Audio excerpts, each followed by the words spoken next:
Brave of Kingdom is a game set in the Einrol Empire. It is a very popular action RPG hack-and-slash game where the route changes depending on the player's choices. Players can either start a rebellion against the Empire or grow strong enough to overpower every enemy in their path. However, there is one character who always stands in the player's way without fail. That character is the villainous General Xerog. Despite being only a mid-level boss, his overwhelming strength earned him the nickname Balance Breaker. He is a ruthless and cruel warlord destined to become the enemy of the hero Rio.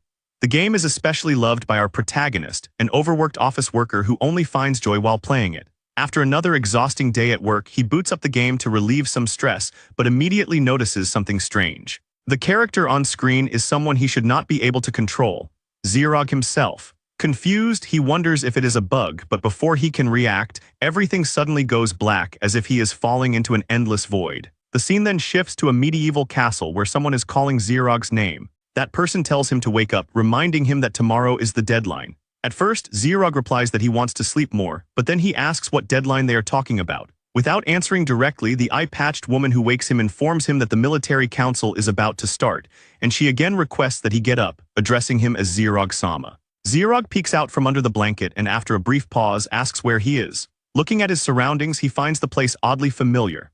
More importantly, he notices that the beautiful woman beside him is someone he had seen countless times before.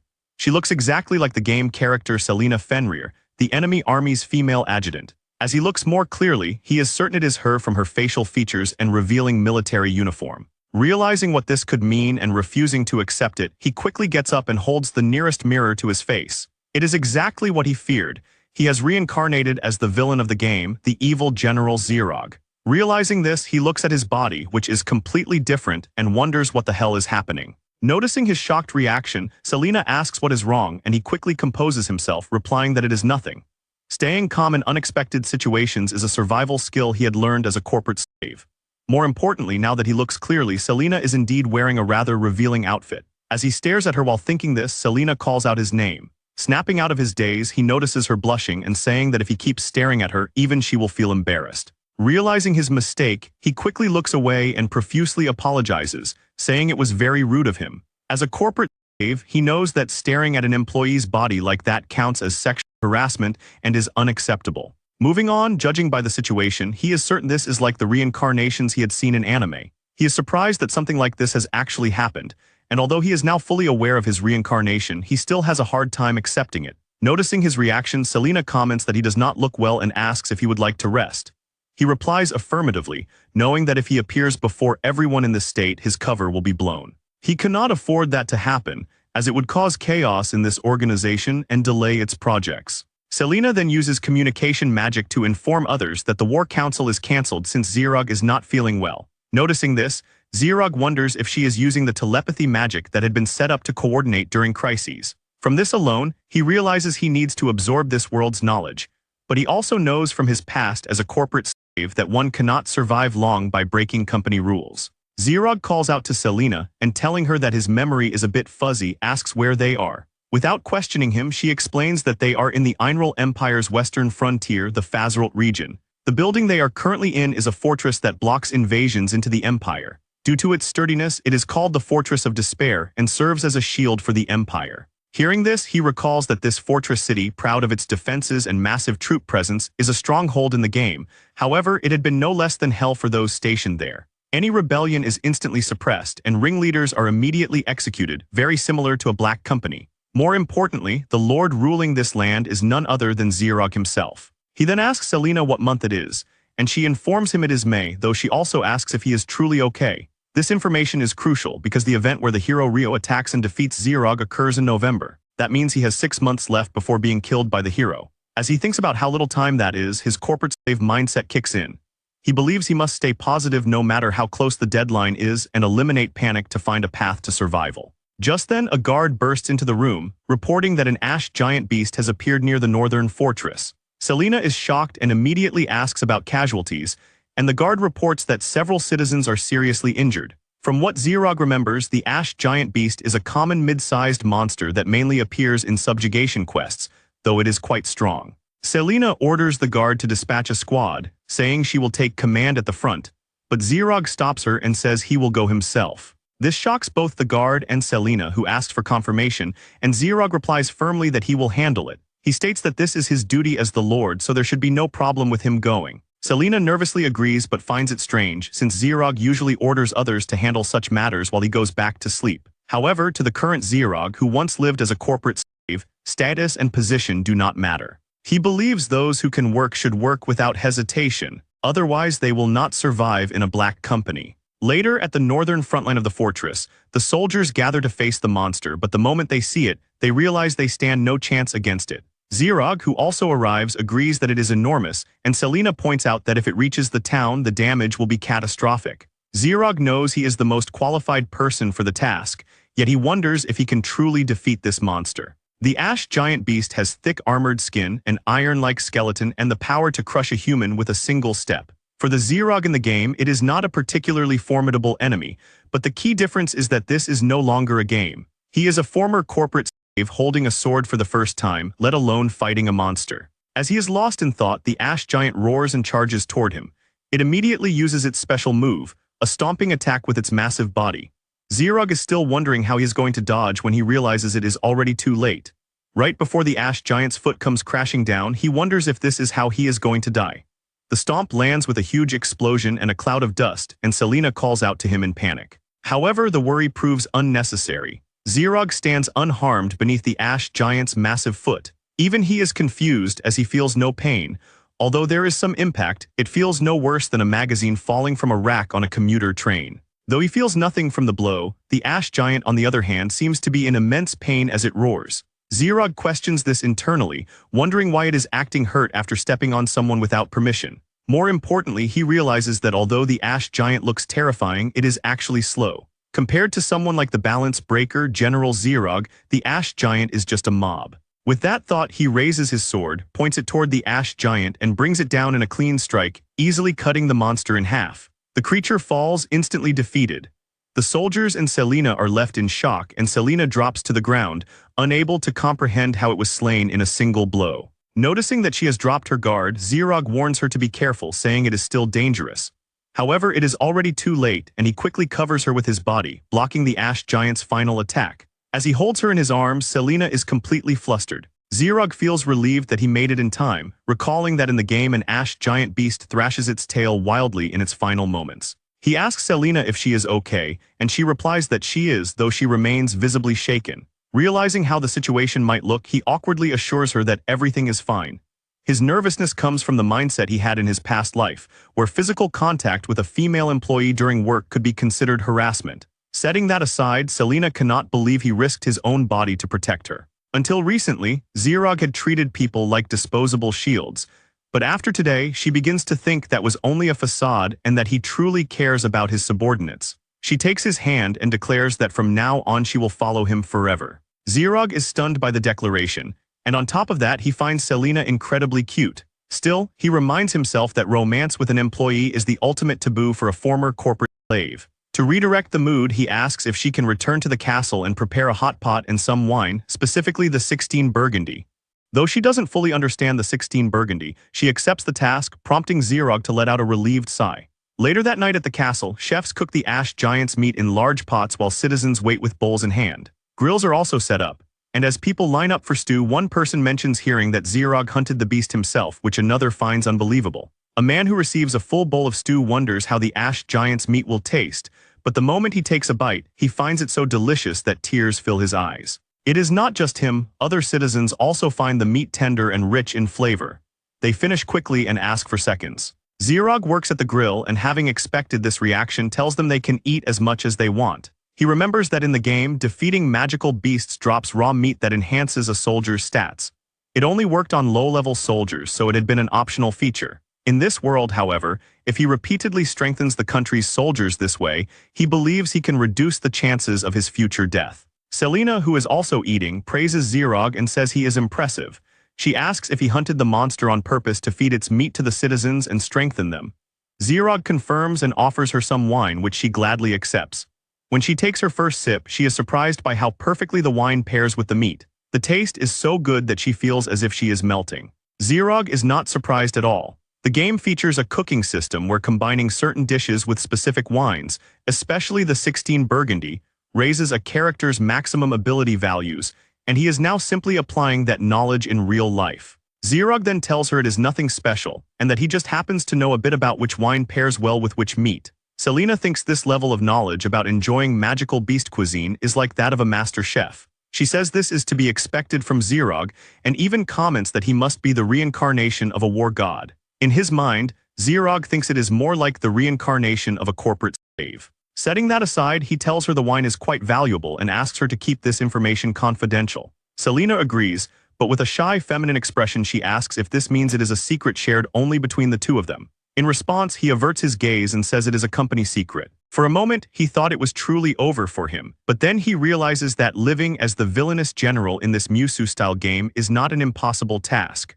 He resolves to crush the doomed root to pieces and survive. Later, Xerog relaxes in a hot bath and comments on how alive he feels, though he still has trouble processing his reincarnation. Thinking back on his corporate days, people used to call him an old man because of his dry personality, but now he has truly become one. His current body is incredibly muscular, covered in scars that hint at countless battles, and he wears a beard. This is the body of Xerog, a mid-boss who stands in the hero's path. He has only half a year before his canonical defeat, and to prevent that, he plans to gain the support of the people. At the same time, he knows that even if Xerog becomes benevolent, there is no guarantee the hero will spare this fortress. Worse, he wonders if, despite all his effort and struggle, the world might still follow the game's script. Just as he is thinking this, Selena enters the bathhouse wearing nothing but a towel. Startled, Xerog questions internally why she would enter while he is bathing. Then he assumes that the Xerog in the game must have done all sorts of things with Selena before he took control. Selena quickly reassures him by removing the towel slightly to show that she is wearing a bathing suit underneath. Xerog tries to calm himself and notices that she also looks embarrassed. To confirm his assumption, he asks whether he had ordered her to do this. She says no. Hearing that, he feels relieved that Xerog was not as terrible as he had feared. Selena then explains that she wanted to thank him for saving her earlier and only came to wash his back. Xerog is skeptical, suspecting she might have other intentions, but since she seems sincere, he accepts her offer while still wondering if this is truly okay. As she washes his back, Selena asks how it feels and tells him to let her know if there is any itchy spot. When she says this, his body reacts slightly as he notices a particular sensation on his back. Seeing his reaction, she asks if something is wrong and he replies that it is nothing.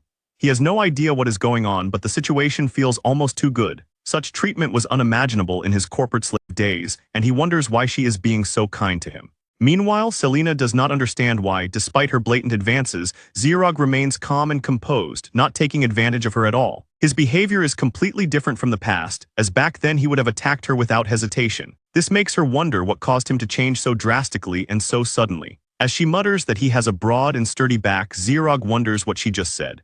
Setting that aside, he slightly turns around and tells her that although it feels amazing, he is tired today and they should stop here. However, just as he fully turns to face her, he realizes that Selena's chest is completely exposed and that she had been using it to wash his back.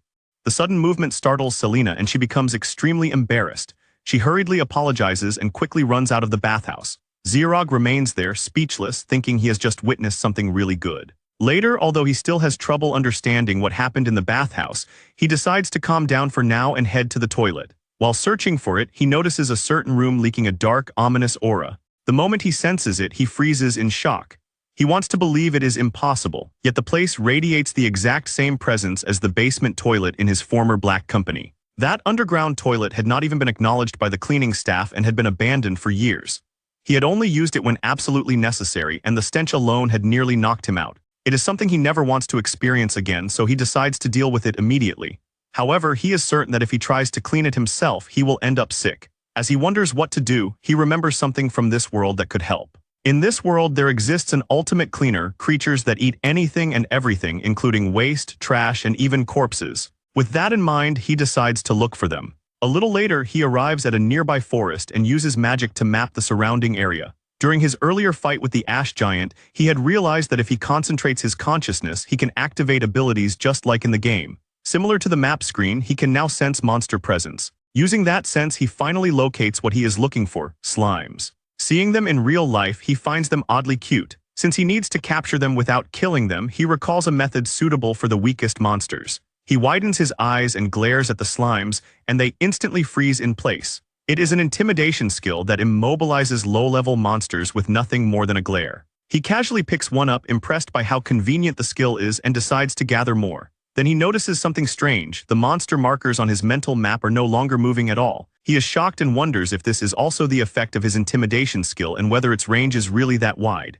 It turns out to be exactly the case. He spends some time walking through the forest, collecting the immobilized slimes one by one. Since Xerog was never a playable character, controlling him had never been an option in the game. Now that he has reincarnated as Xerog himself, he realizes just how broken this character truly is. Sometime later, back at the castle, the guards and chef stare in disbelief as slimes methodically clean the filthy restroom. The foul aura is gone, replaced by a surprisingly fresh environment. Xerog arrives at the scene and casually asks if it does not look much better now. A soldier hesitantly asks if this was his doing, and Xerog proudly confirms it. He explains that he simply caught some slimes and put them inside, though he had not expected them to work this well. Everyone is astonished that slimes can be used this way. While they admire the idea of monsters handling sanitation, one of them wonders why the slimes are not escaping. Xerog explains that he has bound them with his intimidation skill, so they cannot flee. The skill has 10 levels, and he used level 7 on them. Monsters affected at that level cannot even retreat if they want to and must remain where they are. Selena soon arrives and, after hearing the explanation, calls it magnificent work. She admits the fortress had long struggled with sanitation issues and that she had worried about it for years. The fact that he solved it in a single day feels to her exactly like something Xerog would do. She praises him openly and even gives a slight bow, conveying the gratitude of the women working in the fortress, all of whom are deeply thankful. Xerog is caught off guard by the wave of appreciation, but he does not show it. He simply turns and walks away, saying it was something that needed to be done, so there is no need to thank him. To him, this is proof that deadlines can be met with the right methods. He plans to use everything available to survive his fate, because, in his mind, that is the true corporate slave way. Meanwhile, somewhere in the mountains, the hero Rio stands atop the corpse of a dragon he has just slain. As he boasts that the dragon's subjugation was no challenge at all, the Saintess Alicia praises him, saying he performed magnificently, but her expression soon turns troubled. She points out that his fighting style is far too reckless, noting how he rushed in alone without waiting for her support magic, which is extremely dangerous, and she asks him to coordinate with her next time. Rio responds with a smug smile, stating that Alicia's support magic is weak anyway. The blunt remark shocks her. Though she quietly admits her skills are lacking, she still tries to insist on proper teamwork. Before she can finish, Rio cuts her off and declares that as long as he wields the holy sword Zegafin, no one can defeat him. At that moment, a messenger bird flies down to him. He assumes it is a message from the king and opens it, reading the contents aloud. The report concerns the villainous General Xerog of the Northern Fortress, which immediately catches Alicia's attention. Rio continues reading, describing Xerog as a cruel and wicked man who ravages both people and land. The letter also states that the Northern Fortress is a key foothold for any invasion into the Empire. Alicia hesitantly tries to speak, but before she can, the sage Schubert interrupts. He suggests that regardless of plans to conquer the Northern Fortress, they should wait a little longer. When Rio asks why, Schubert explains that General Xerog is a powerful opponent. Even if he is no match for the hero in the end, challenging him head-on without preparation is still foolish. Schubert then proposes sending Alicia to the Northern Fortress first. He believes she can approach them under the pretense of negotiating a ceasefire, infiltrate the fortress, and get close to Xerog. Once she does, she can use the self-sacrifice spell called Orpheus. Alicia is stunned. Rio recalls that Orpheus is a spell that consumes 99% of the caster's life force to inflict massive damage on the target. Seeing her shock, Schubert calmly adds that she would still retain 1% of her life force, so as long as they rescue her immediately after, she should survive. He coldly justifies the plan by saying that since she is useless in direct combat, she should at least contribute this much, otherwise she is nothing but a burden. Rio shows no objection and instead praises Schubert's idea, which the sage accepts with a nod, while Alicia remains speechless. Schubert continues, saying that since the start of their journey she has only held them back, and it is time she makes herself useful. He asks if she is willing to do this for the sake of their cause. Under pressure and unable to refuse, Alicia hesitantly agrees. Alicia was the daughter of an imperial noble. She had grown up in a loving home where she lacked nothing, and her family attended church regularly. However, tragedy struck one day when rioters seized the church. Their leader declared that anyone supporting the Holy Kingdom's church was a heretic who needed purification. The mob began killing indiscriminately. Amid the chaos, her parents were killed and she was taken hostage. Held by the hair as she cried for help, she watched in terror as no one stepped forward to save her. Then, in an instant, the rioters' leader's head was sliced clean off and sent flying. The one who did it was Isekai'd. At the time, he was an officer who stormed in and cut down the rioters with overwhelming strength, saving the remaining people. While the survivors stood frozen in shock and fear despite being rescued, only Alicia ran toward him. When she approached, the blood-stained officer gently patted her head with a rough but reassuring smile. After that, he simply walked away. It was later that Alicia learned the name of that lone officer, Isekai'd. Though he was on the path to success, his brutal nature earned him many enemies and his days were filled with constant conflict. Alicia sincerely wished to support him through it all. As the years passed, by the time she was 12, she earned the title of saint, recognized for her rare healing gifts and devout faith. Meanwhile, Isekai'd became widely feared as the villainous general, yet Alicia never paid the rumors any mind. To her, he was still the figure she admired from afar. She hoped that one day she might join the imperial army and serve under him directly. Unfortunately, the church ordered her to be dispatched to the Holy Kingdom as a devoted believer, a command she could not refuse. As a result, she eventually became a member of the Heroes Party and was forced onto the opposing side of Isekai'd. Though she is now ordered to work under Isekai'd's command as part of a mission, her true task is far darker. She is meant to use a suicidal spell against him. The forbidden spell, Orpheus, converts her life force into a massive explosion capable of inflicting a fatal wound on its target. She is assigned to use it on Isekai'd, and refusal is not an option because the holy sword Zegafin, wielded by the hero Rio, possesses the power to bind and control human will.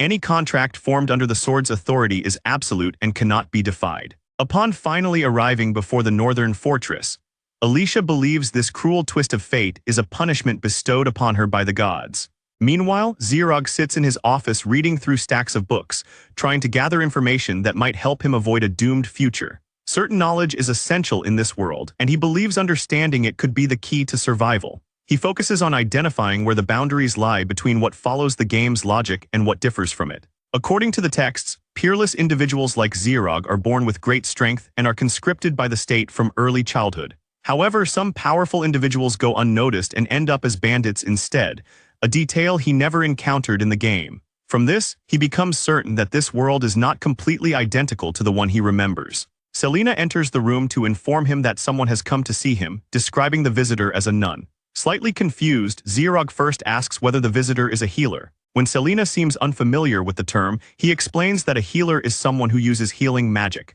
Upon hearing that, Selena confidently states that such a role is unnecessary in their army. Isekai'd mentally agrees, since in the game healers held low status, which fits a Musu-style world where overwhelming strength overshadows support roles. Still, he remembers that healers had other strategic uses in certain scenarios. Without dwelling on it, he tells Selena to escort the visitor to the guest room, and she accepts. As Selena leads him there, he senses a hint of irritation in her mood and briefly wonders what caused it. When he enters the guest room, he sees the visitor and immediately recognizes her as Alicia. The name slips from his mouth on instinct. The moment he says it, he realizes his mistake because Isekai'd is not supposed to know her yet. Selena confirms that the young woman's name is indeed Alicia. Alicia politely greets Isekai'd, introduces herself, and asks if she may work here for a while. She is actually surprised that he knows her name since they only met once when she was a child. She assumes it must be a coincidence as there is no reason he would remember her. The current Isekai'd, however, remembers nothing about their past meeting. His surprise comes from a different source. He recognizes her from the game. From what he recalls, Alicia joins the hero Rio in the early stages of the story.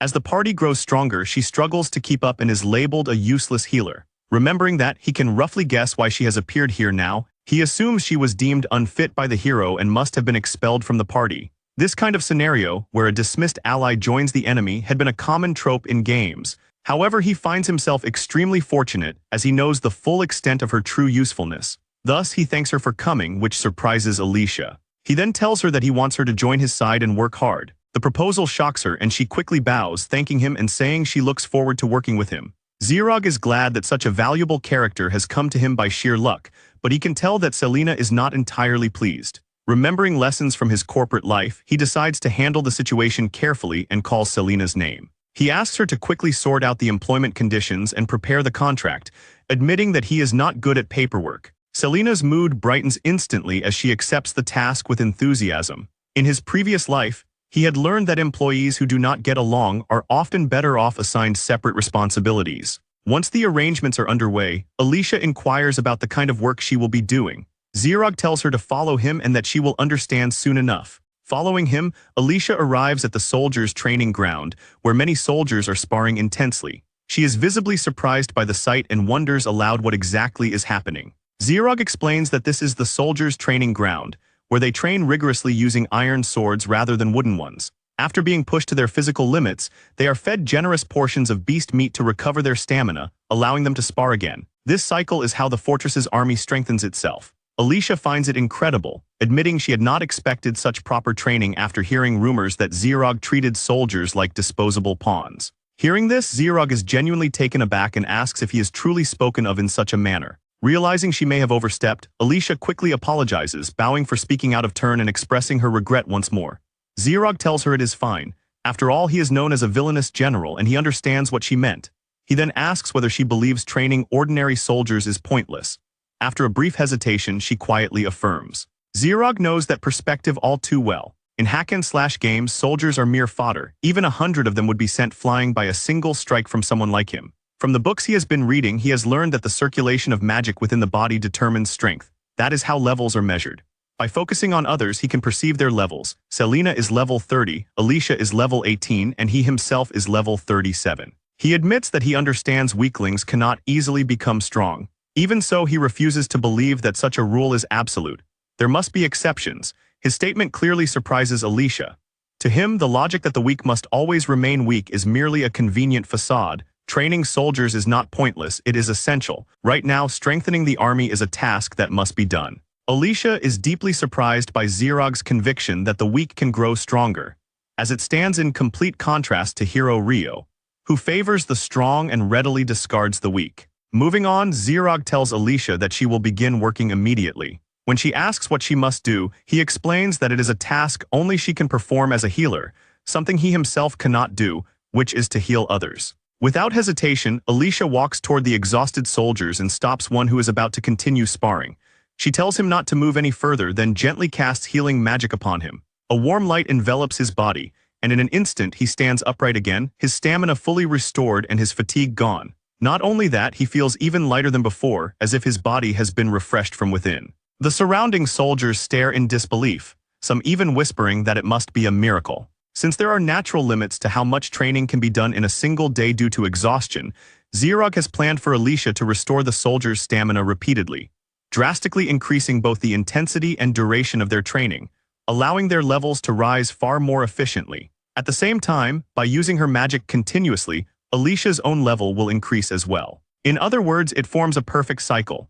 The soldiers exhaust themselves, Alicia heals them, they resume training, and the process repeats. Impressed by the rapid recovery, other soldiers begin requesting her healing magic as well. Zirog once again finds himself appreciating Brave of Kingdom as a masterpiece. Its systems contain remarkable depth and allow for various playstyles beyond simple brute force. As more soldiers gather, Alicia decides to cast a more powerful spell. She performs an area-wide full-body recovery, bathing the entire training ground in radiant light. Every soldier within range feels their fatigue vanish at once. Cheers erupt immediately, and voices begin chanting her name in gratitude. For the first time, Alicia feels a sense of fulfillment.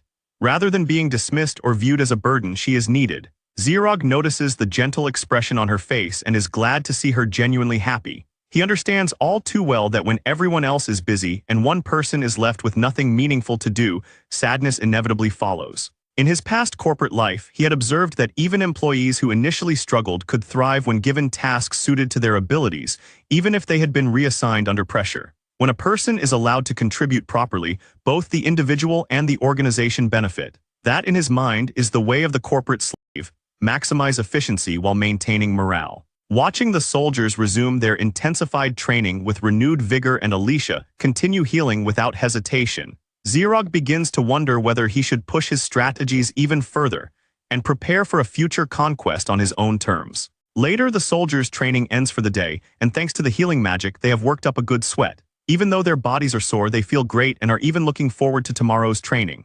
One of the soldiers then thanks Alicia for the healing magic and adds that he will rely on it tomorrow as well. This confuses her, as she wonders how a regular soldier can have that much stamina, but then she realizes and becomes certain this is due to Zirog's skill. One of the soldiers then mentions hearing rumors of Zirog being cruel and tyrannical and points out how far from reality that is. He is the total opposite.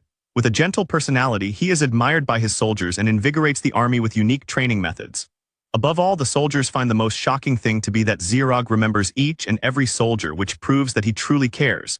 Because when one becomes a general, it is normal not to recognize the soldiers. But the soldiers believe Zirog has not changed a bit since his officer days and has remained the magnificent warrior who is stronger and kinder than anyone else. Hearing all this, Alicia wonders if maybe Zirog truly remembers her as well.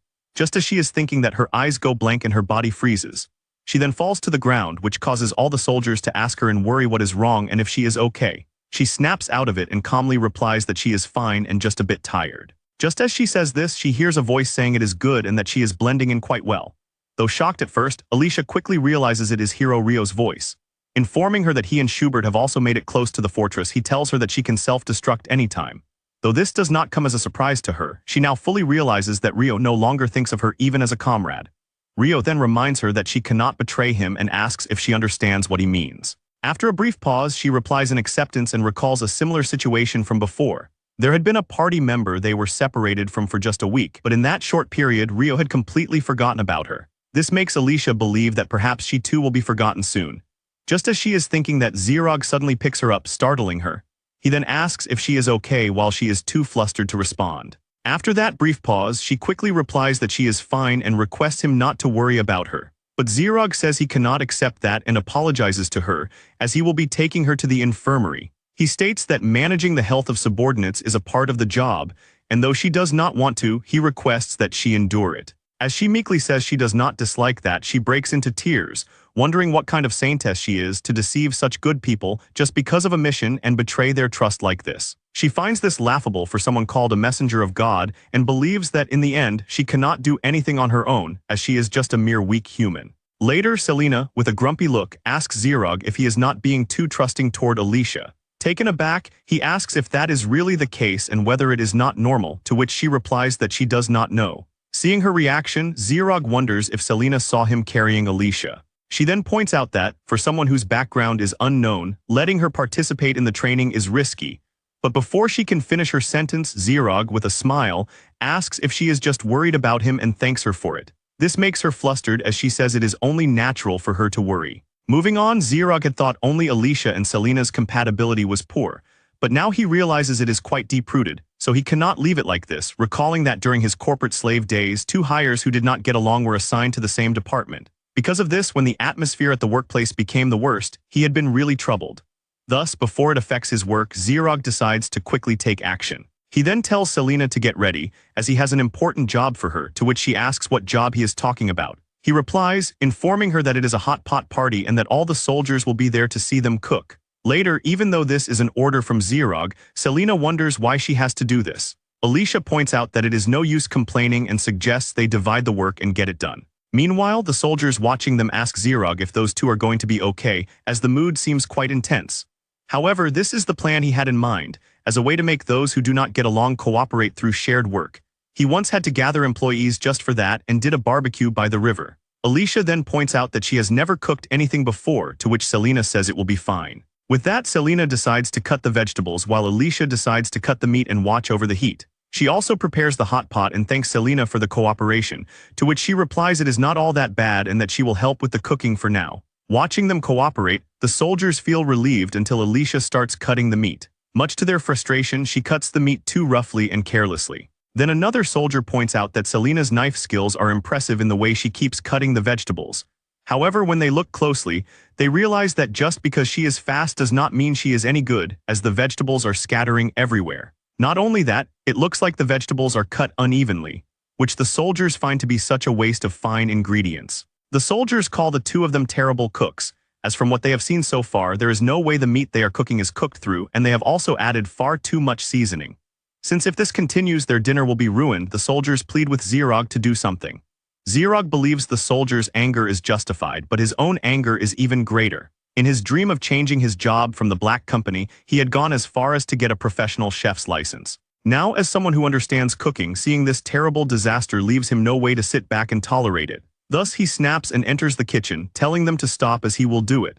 Shocked, Selena asks why he is here, and he tells them to be quiet and explains that when using a knife to cut vegetables, they should shape their hand like a cat's paw and chop in rhythm. With that explanation, he demonstrates how they should cut and starts chopping the vegetables. Selena is shocked by his knife technique and how beautifully the vegetables are cut. He then moves on to the heat, loudly explaining that even a beginner using high heat will just burn the ingredients, and asks Alicia if she understands, which startles her as she replies affirmatively. The soldiers are truly surprised and impressed as the ingredients that had been turned to trash are somehow saved right before their eyes. Setting that aside, since they are not good at cooking at all, he has to change his plan and instead will have them assist him in collaborative work. This strategy is always flexible, which is the way of the corporate slave. Later at night, after the hot pot party has ended, everyone is sleeping except one person. That person is Alicia, who is walking through the corridor alone when she should be sleeping. Just then, she collapses onto her knees again, this time heavily panting. Selena then appears out of nowhere and asks her where she is going, as there is no restroom the way she is heading. She also asks if Alicia is going to an evening tea party and then, with a stern face, asks whether Alicia is looking for Zerog for something. Being caught, Alicia stays silent for a moment, and as she replies that she will not hide anything from now on, smoke starts coming out. With the smoke surrounding them, Alicia reveals that she is a square assassin sent by hero Rio. Shocked by this revelation, Selena quickly tries to react, but she cannot and falls to her knees. Not only that, she feels intense drowsiness and wonders what is going on.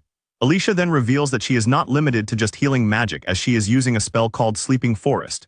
She explains that Saintesses are well versed in all auxiliary magic and Sleeping Forest is one of them. Just by touching the white smoke, the effect of sleep induction will activate, which should put her to sleep. But before Alicia can finish her sentence, she notices that Selena has stabbed her own leg and regained her sharpness. Shocked, she wonders if Selena has cancelled the Sleeping Forest effect by stabbing herself. Just as she is thinking it, Selena instantly closes the distance between them and strikes her. However, Alicia still has something up her sleeve as she uses a magical shield to effortlessly block the attack, much to Selena's shock. Since casting a defense barrier takes a long time, Selena realizes that Alicia had predicted she would break her spell. Just as she is thinking this, Selena again falls to the ground, completely immobilized, which confuses her as she wonders if there was another debuff. If so, how could she fall so easily? Alicia then explains that she anticipated being interrupted by Selena, so she had cast a spell during the day to increase the debuff success rate. Shocked upon learning all this, Selena realizes that Alicia is no ordinary healer and is instead strong. She then asks Alicia why she is doing this, as there is no reason to be hostile towards Zerog. Just as Alicia is replying that the reason is because she is weak, the ground begins shaking violently, shocking them both.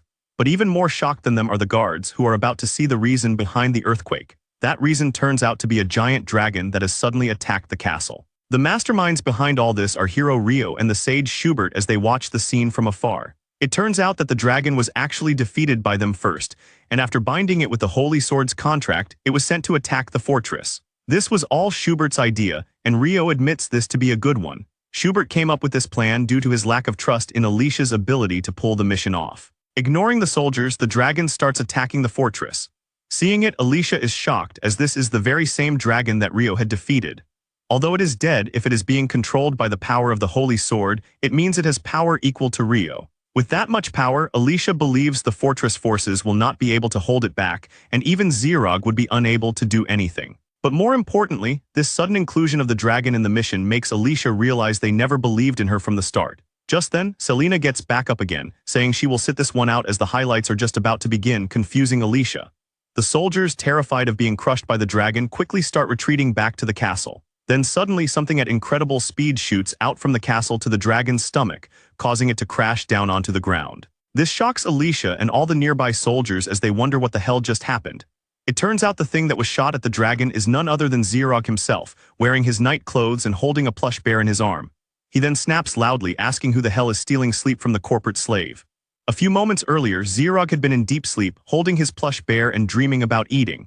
But then he had been woken up by the ground shaking. Believing it to be an earthquake, he had quickly gone under the bed, yelling for emergency evacuation. But then he recalls that he is an invincible character and no earthquake can do anything to him. More importantly, he quickly gets out from under the bed, realizing that the shaking is not an earthquake. He then opens the window, and just as he is thinking the shaking seems like something huge nearby is rampaging, he sees what is causing it. It is the dragon, but instead of being shocked upon seeing it, he is more enraged when he notices that the important soldiers he was training are being chased and crushed by the dragon. Thus, he jumps out of the window, saying he will not forgive this damn lizard. Then, as the soldiers run toward him to enter the fortress, they notice him and request that he escape. But instead of escaping, he launches himself at the dragon while telling it to hold tight. Then after getting close, he punches the dragon's stomach, causing it to crash down to the ground. Standing atop the dragon's chest, Xerog tells the dragon that he had raised the soldiers with great care and made the town livable, and now the dragon has ruined it all. With that, he angrily asks it if it has any idea what it is responsible for.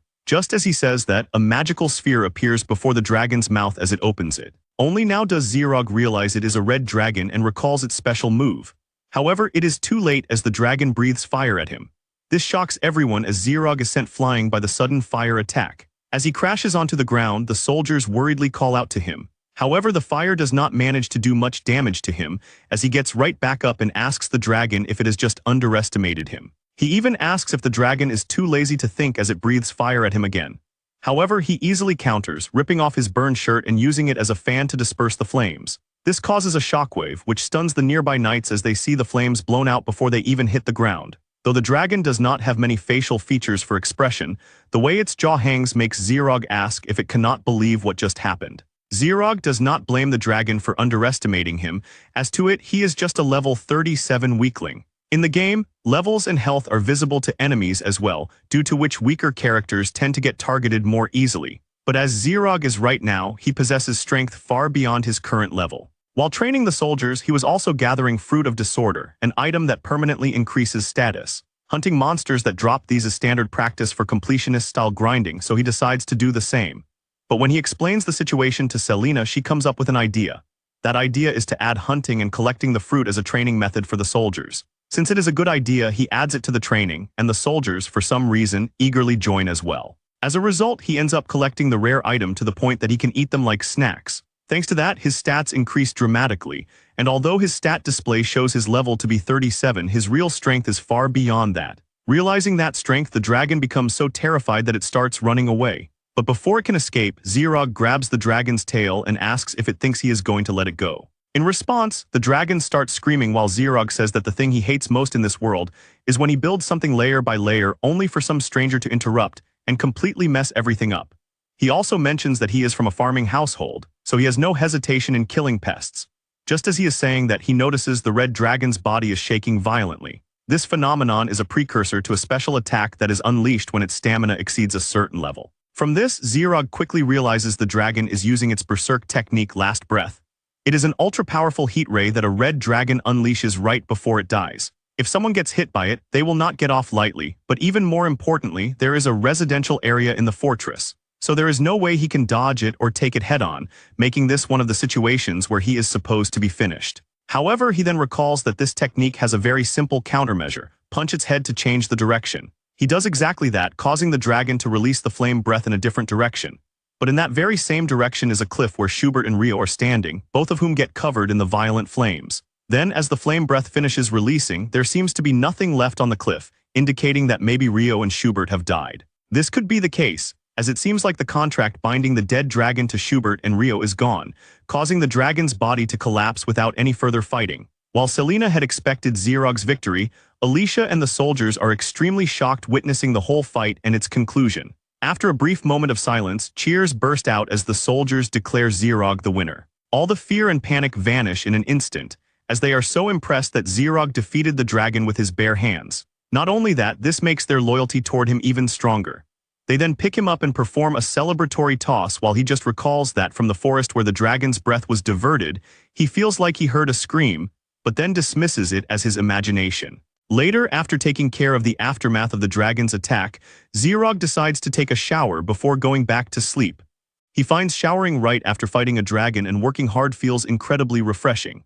Though the barracks are still in tatters, he is glad that Selena has temporarily welcomed the soldiers into the fortress. Just as he is thinking that they will clean up the mess tomorrow, someone enters the bath and calls out to him, and that person is none other than Alice, who is wearing nothing but a towel that barely covers her, catching him completely off guard. As he wonders what she is doing there, Alicia, with a flustered expression, calls out to him again, and after a brief pause, she tells him that she is here to apologize, which shocks him even more. Extremely confused and flustered by the situation, he wonders what on earth she is talking about and what her being here has to do with anything. Alice then explains that she is Hero Rio's companion and was sent to this fortress with a strategy to defeat him, and upon hearing this, he quickly grasps the situation and asks if it is self-destruct magic, shocking Alicia, who confirms it. With this confirmation, he recalls that in the game, making a contract with companions can activate various effects, and the tool for that contract is Hero Ryo's weapon, the Holy Sword Zegafin. It is a quintessential heroic weapon that increases attack power by gathering allies, but there is also a hidden way to use it, which is to bind allies through a contract that allows its user to issue cruel commands. In the game, this was the type of event where a choice appeared only when certain conditions were met, and though there was the downside of losing comrades, many players thought of it as a quite favorable strategy, the prime example being Alicia's suicide attack, which if successful could take Xerog down without a fight. Alicia then informs him that she cannot go against Hero Ryo because of the contract, and since she is going to die anyway, she wants to dedicate everything to Xerog before she dies. As she says this, she drops the towel completely, exposing herself, which shocks Xerog, while she adds that she will do it if he is okay with it, revealing that she has no experience at all and is completely clueless about how to proceed, yet she is determined to do her best in her own way and asks for his permission. As she finishes speaking, Xerog gently places both his hands on her shoulders and tells her that it is okay, assuring her that everything will be fine and that she does not need to do that. Hearing this, with tears overflowing from her eyes, she asks how they are supposed to find a way, and in response, Xerog internally admits that the power of one of the 12 legendary weapons, like the Holy Zegafin, cannot be matched by any ordinary magic or skills, making the contract seemingly unremovable. However, if you were to possess a power equal to a legendary weapon, then that would be an entirely different story. With that, the two of them leave the bathhouse, and after getting dressed, Xerog tells Alice to follow him, saying he will show her something important. Following him, they enter his room, where standing in front of the many weapons on the wall, Xerog explains that just like Hero Ryo, he possesses one of the 12 legendary weapons, and that weapon is a double axe called the Omega-Eater, a legendary axe said to devour all power with nothing it cannot sever, not even the binding force of a holy sword. Surprised upon learning this, she asks if the curse placed upon her can truly be broken by the axe, and with confidence he tells her to trust him, assuring her that it will be undone very quickly. With that said, he uses his ability to take a look at the curse, which appears as an iron chain binding her entire body. And seeing this, he wonders if the ability to perceive the curse so clearly is the power of the Omega-Eater. With a clear understanding of the curse, he raises the axe and asks Alice if she is ready.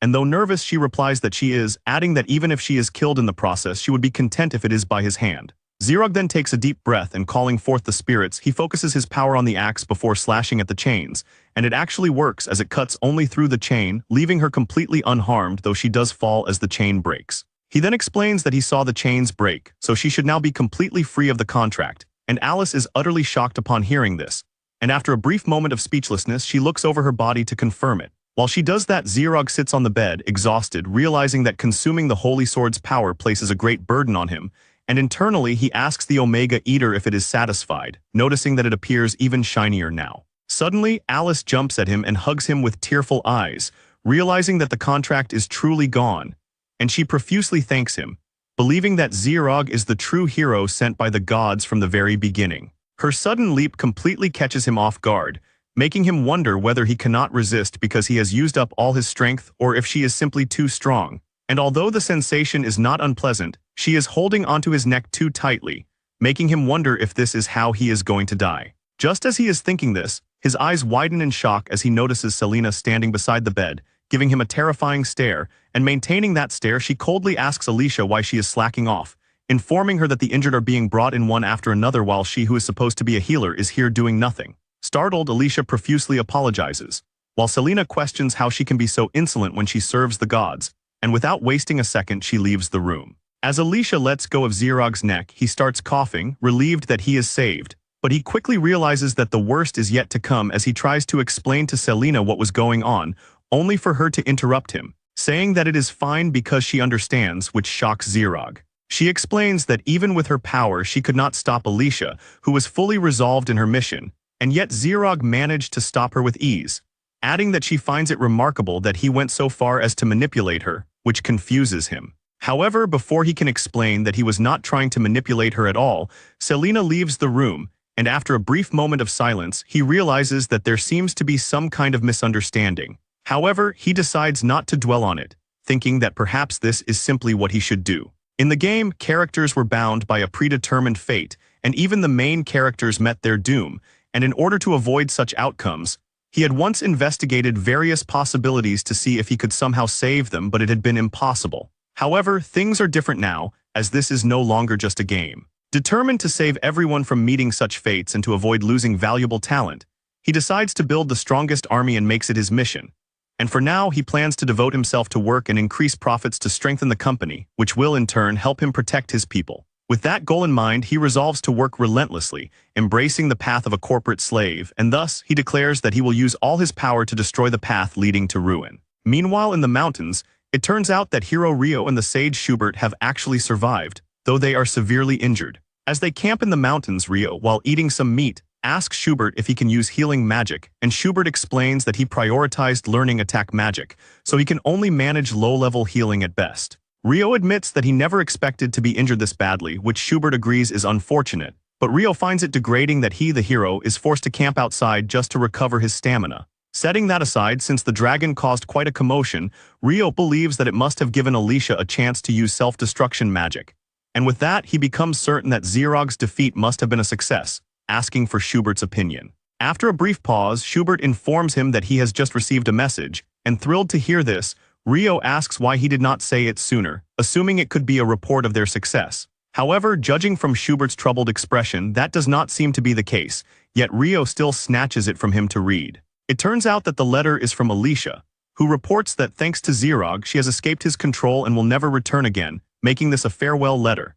And she adds that she never liked Rio's egotistical and selfish personality and in fact hated him. She further explains that she did not use any self-sacrificing magic and has instead become loyal to Zerog, to whom she now intends to dedicate both her body and soul. After finishing the letter, Rio remains silent as a cold wind passes through them, while Schubert waits for his inevitable outburst, and he does not have to wait long, as after that brief silence, Rio angrily rips the paper apart, demanding how Alicia dared to betray him and declaring that he will never forgive her. He rants that she was such a cute and obedient girl, yet she still did this, which enrages him further as he questions how she could act this way. And in his fury with his ugly ass face, he declares that he will kill both Alicia and Zerog. As he says this, a shockwave bursts from his body, his aura of fighting spirit surging outward and surprising Schubert, who finds Rio's ability to unleash such power through pure anger to be truly impressive, believing that with this display of the hero's true power they will surely surpass Zerog. After a brief pause, Rio, now smiling, decides to head to the fortress once more, but Schubert advises him to remain composed, stating that now is the time to restore his energy. Rio explains that he no longer cares about Alicia, but instead has something else he needs to confirm, which is the contract power of the holy sword Zegafin that grants him complete control over those bound by it, and therefore, it should not be possible for anyone to defy such power. Yet Alicia has clearly changed her mind, leading Rio to suspect that either the Holy Sword's power has been lost or significantly diminished. Thus, for now, their top priority becomes investigating why the contract is no longer functioning, and relieved to hear that Rio is not rushing into battle. Schubert praises him, calling him wise, and agrees that they should head to the fortress. Pleased that Schubert understands him, Rio decides that they should set out immediately. However, just then they hear the sound of something approaching, and as Rio turns around to ask what the noise is, a fast-approaching horse carriage suddenly crashes into them, sending both of them flying. The carriage does not even slow down, and as Rio and Schubert come crashing to the ground, a man inside the carriage casually asks if they ran over something, to which another person replies that it was probably just a boar. The next morning, Selena tells Zerog to open his mouth, holding a fork in her hand, while Alicia finds it unfair that Selena is getting ahead and accuses her of cheating, then tells Zerog to open his mouth as well, holding a spoon. Meanwhile, Zerog sits there with a straight face, wondering what kind of situation this is. Selena then explains that she has prepared an A-rank monster steak for him, and since she has improved her cooking skills, she asks if it looks delicious. Hearing this, Alicia protests that she has worked hard too, as she has made an exquisite stew using fresh vegetables kindly provided by the local farmers, and she believes that Zerog will surely enjoy it. Selena then smugly remarks that Zerog is a pure carnivore and that she would never let her lord eat commoners' vegetables. However, Alicia argues that it is not good for Zerog's health, while Selena counters that eating unpleasant food is not good for mental health. As Alicia insists that her food is not unpleasant, Zerog wonders if he is just imagining things, because as the two of them argue, he can clearly see sparks like lightning flashing between them. Thanks to his special training, they have both been able to improve their cooking skills rapidly. However, he does not expect their rivalry to become this intense, but since there is no downside to the food being delicious, he decides to allow it. Setting that aside, it is quite unexpected for him that Selena, who was so cautious of Alicia, has accepted her, as she initially considered Alicia to be very dangerous but seems to have been reassured when he told her that it was fine. This makes him believe that Selena must trust his judgment that much, which reminds him of his days as a corporate slave, when there were employees who believed him without a trace of doubt, to the point where he had to explain to them that regular working hours meant midnight. Recalling this, he is also reminded of how scary excessive trust can be, but he decides to leave it for now, as those who believe shall be put to work, which is the way of the corporate slave. Just as he is thinking that, Selena shoves a spoonful of meat into his cheeks, asking what he is so dazed about, and then Alicia also pushes a spoonful of stew toward him, urging him to devour it. Though this is how things are around him and he feels uneasy, he still finds it peaceful, which is mostly thanks to the hero's assault having been repelled and everything else proceeding smoothly. Not only that, after fixing up the castle, he restarts troop training and does not neglect strengthening himself either, all of which is made possible by Alicia's healing magic, as it allows the soldiers to train continuously, making that her primary focus. However, this also has its drawbacks, as this method completely occupies her with the task, yet Alicia handles it all without a single complaint, making her extremely capable as a corporate slave. Selena then admits that Heroines was right to trust her, and decides to adopt anything that proves useful to him without prejudice. And with that said, she slightly blushes as she calls him a truly wonderful person. Heroines quickly turns away, feeling her passionate gaze, but more importantly, he cannot relax just yet. As in the game, the villain general's downfall has numerous causes, not just the hero, and one of those reasons has already reached him the other day, as according to the report, a special officer is scheduled to conduct an inspection of the castle in a few days. In his past life as a corporate slave, he has faced similar situations, constantly dealing with complaints from superiors, and thus he wants to be in the best possible condition to welcome them. Although he believes it would be convenient if the officer turns out to be easy to please, regardless, he does not plan to let his guard down. Just as he is thinking that, the ground suddenly shakes with a loud noise, startling all of them, and since the shock is quite large, he quickly rushes outside, furiously asking if another dragon has attacked or something. However, when he gets outside, he is stunned by the scene before him. It turns out that the shock comes from a horse crashing into the castle wall, with half of its body stuck inside, and the sight is so absurd that for a moment he even wonders if the rear end of the horse is somehow growing out of the wall. But he quickly regains his composure and realizes that the horse's head has smashed into the fortress wall. Even with that understanding, he is still shocked, as the horse is far too large to be normal. Just then, a person steps out from the carriage tied to the horse and, grabbing it, remarks that it is still terrible at turning as usual. And after saying that, he casually pulls the horse out of the wall and lifts it high into the air. As he holds the horse up, he notices Heroines and instantly recognizes him, remarking that it has been a while. Heroines is deeply shocked, though not because a man is carrying a horse, but because he does not expect this man to arrive as the inspector. This man is the Imperial Supreme General known as Walter the Fiendish General, a guardian with a remarkably resilient body despite his old age, and in fact, the final obstacle standing in the player's way before defeating the final boss. Heroines quickly composes himself and greets Walter, saying that he is glad to see that he is doing well. But before he can even finish speaking, Walter slaps him on the back and complains that his voice is trembling, which brings shame to a soldier of the Empire. Heroines is once again reminded of how utterly fearless and cold-blooded Walter is, as even in scenes where he kills people, he laughs like a psychopath, and in his past life as a corporate slave, he had also been chewed out by superiors like Walter. However, he believes that Walter does not hold any particular feelings toward him, considering how he reacted when Heroines died, calling him pathetic for dying so easily. And because of this, along with his experiences with real-world superiors, he feels fear toward Walter rather than anger at the game. What frustrates him even more is that, unlike enemies, he cannot defeat allies, which makes Walter even more troublesome than the hero. Just then, Selena arrives at the scene and warmly welcomes Walter, saying that he must be tired from the journey, which makes him genuinely happy, as Selena is actually his granddaughter. Delighted to see how much she has grown, he eagerly moves to pick her up, but she quickly declines, and annoyed, Walter asks how she could refuse when she used to love being picked up by him, to which Selena calmly asks what he is talking about and tells him to compose himself in front of the soldiers. Heroines has completely forgotten that General Walter is Selena's grandfather, and he finds it even more frustrating considering that Walter is someone he should have been wary of, yet he overlooked it. But more than that, Walter's doting side toward Selena is quite unexpected to him. Since that is the case, he plans to take advantage of it and asks Selena to properly entertain Walter, believing that this will make the inspection much more lenient. However, with a smile, Selena tells him not to worry about such things and instead suggests that he simply show Walter what he is truly like. And upon hearing this, he asks if that will really work, as he is unsure and somewhat nervous, but Selena insists that he do it. Walter then meets Alicia, who welcomes him after his long journey and suggests that he relax and have something to eat. He responds with a strict hum, but then a voice from behind him says that she would like to help as well. The person turns out to be a maid named Mia, who had come there with Walter and requests that Alicia allow her to assist. Mia is not only a maid but also Walter's close aide, a ninja from a foreign land who specializes in combat and stealth. She also has a homely side that includes cooking, which had been fairly popular among players. Setting that aside, when Alicia asks for his opinion, Xerog replies that he does not mind and instructs her to prepare an apron for Mia as well. Later, as Mia helps Alicia with the cooking, Xerog suspects that her involvement is probably part of the inspection too. Walter, who watches the entire thing, points out that they should serve the usual food instead of some fancy meal just because they think it is a special occasion. Selena assures him not to worry, explaining that the food stored in the fortress consists of ordinary ingredients gathered from the surrounding area. That clears Walter's doubts, and he says that he is looking forward to it, though he wonders aloud just how terrible the food will turn out to be. However, once he begins eating, he cannot help but shout about how tasty the food is.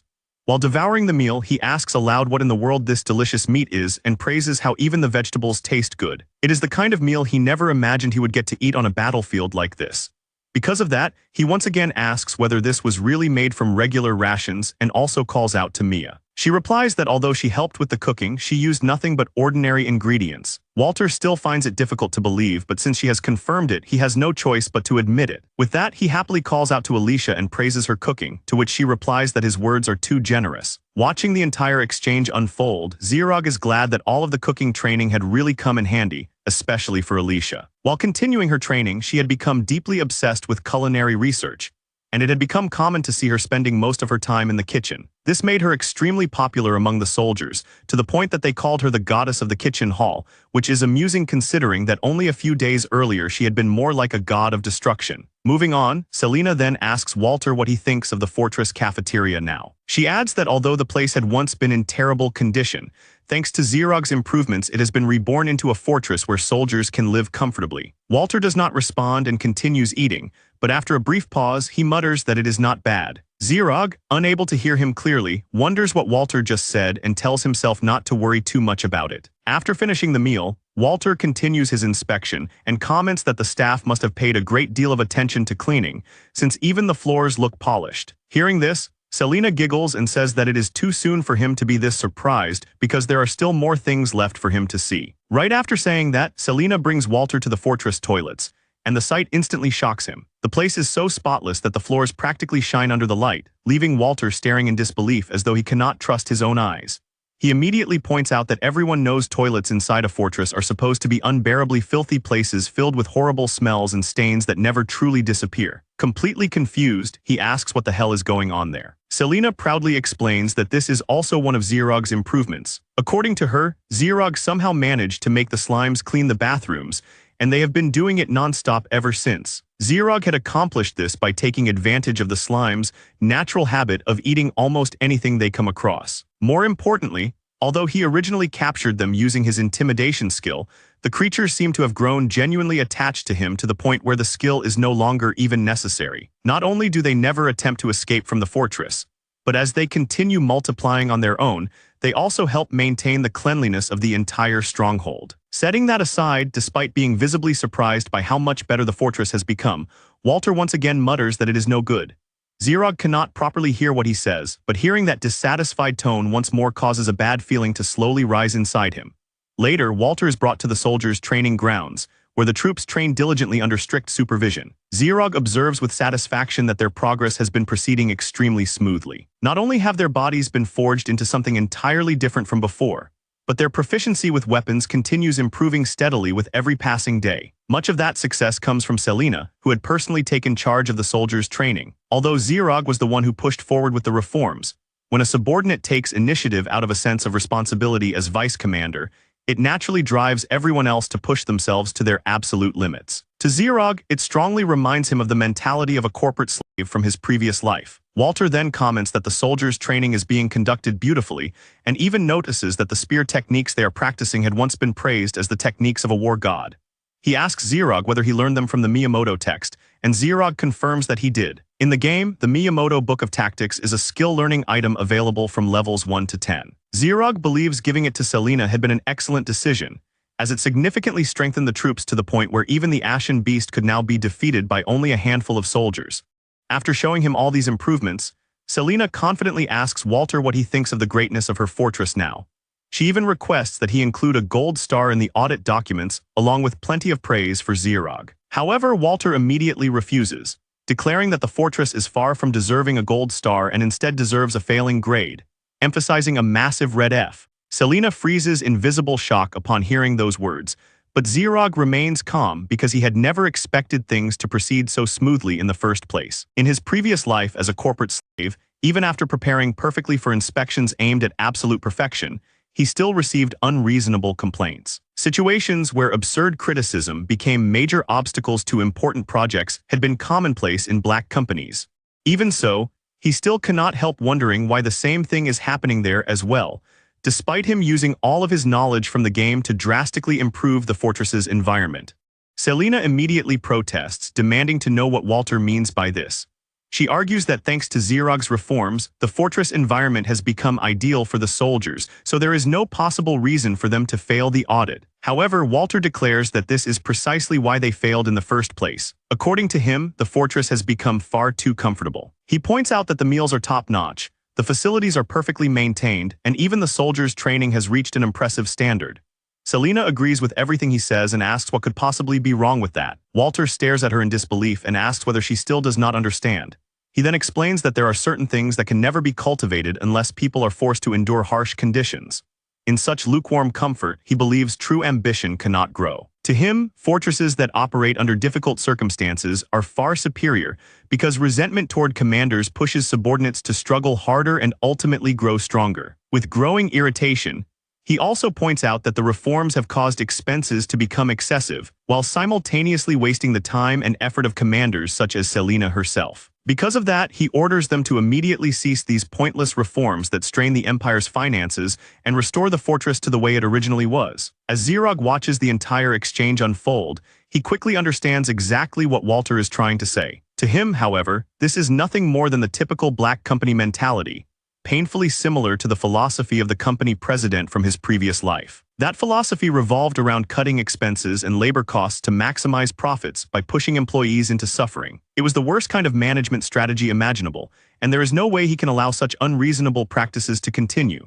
Because of that, Isekai'd finally steps forward and calmly tells Walter that these reforms are important and that he does not believe they are mistakes. Hearing this, Walter narrows his eyes and asks whether Isekai'd dares to oppose him. Isekai'd immediately apologizes and says that opposing him was never his intention. However, he firmly adds that he cannot quietly obey someone who belittles the efforts of his subordinates. He is not the kind of corporate slave who blindly follows every order without question. Instead, no matter how unreasonable a demand may be, he believes it should at least be heard out first. Even so, that does not mean he will obediently comply like some tamed pet, especially when those orders would ultimately damage the company's interests. Because of that, he is fully willing to defy even his own superior if necessary. To Isekai'd, that too is the way of the corporate slave. The moment he directly refuses Walter to his face, a heavy silence falls over the area, and the atmosphere between them instantly becomes tense. Selena hurriedly steps in to break the silence, saying that she will explain everything properly, but Walter coldly orders her to stand back. Despite that, she refuses to obey and continues speaking, declaring that Isekai'd's righteousness has already been acknowledged by everyone within the fortress and that proving this is her duty as adjutant. Walter immediately snaps back in anger, calling her an ignorant fool. He declares that proof is unnecessary because his decision itself is the Empire's decision. Therefore, if she refuses to obey his orders, she will be treated as nothing less than a traitor to the Empire. However, Selena argues that the fortress's efficiency has dramatically increased because of the reforms. So if Walter forces everything to revert back to its previous state, then wouldn't that make him a traitor as well? Walter's expression immediately darkens, and realizing that neither of them intends to back down, he angrily declares that they should prove their claims through skill instead of empty arguments. With that, he calls out to Mia. In the very next moment, Mia suddenly appears from seemingly nowhere, no longer dressed in her maid outfit but instead wearing a black ninja uniform that gives off an intimidating aura. Walter then turns towards Selena and announces that he will grant her a one-on-one duel against Mia. If Selena truly believes the reforms have strengthened the fortress, then she should demonstrate their results by achieving a splendid victory with her own hands. After a brief moment of silence, Selena accepts the challenge with fiery determination, fully intending to show just how much stronger she has become. Zirog quietly places a hand on her shoulder and leans closer to whisper that Mia's strength is far beyond normal, so she needs to be extremely careful. The reason he is so cautious is because Mia is Walter's closest subordinate, serving one of the enemies the player was originally supposed to fight before reaching the final boss. That alone makes her one of the strongest characters in the entire game, which makes Zirog wonder just how powerful she currently is in reality. At the very least, he suspects she is even stronger than he himself had been when he first arrived in this world. Selena replies that she understands, but even if Walter is her grandfather, she cannot forgive anyone who opposes Zirog. Zirog can clearly feel just how furious she is, but at the same time he understands that there is currently no realistic way for them to stand directly against Walter. The difference in authority alone makes the situation not only outrageous but deeply unreasonable. Even so, Zirog also knows that understanding the feelings of one's subordinates is part of a supervisor's duty. In his previous life, employees often accepted impossible assignments, yet rather than rejecting them outright, he always did everything he could to support them. At the same time, he also taught them about the risks involved and how to somehow meet impossible deadlines in the true spirit of a corporate slave. Because of that, Zirog ultimately agrees to Walter's proposal as well, though he adds one condition: the duel must take place 3 days from now. Walter immediately replies that he does not care when it happens because all he wants to see are the results. Once Walter accepts the condition, Zirog begins thinking desperately about what he can possibly do within those 3 days. Even so, despite not yet having a clear answer, he becomes absolutely certain of one thing. No matter what it takes, he will make this work somehow.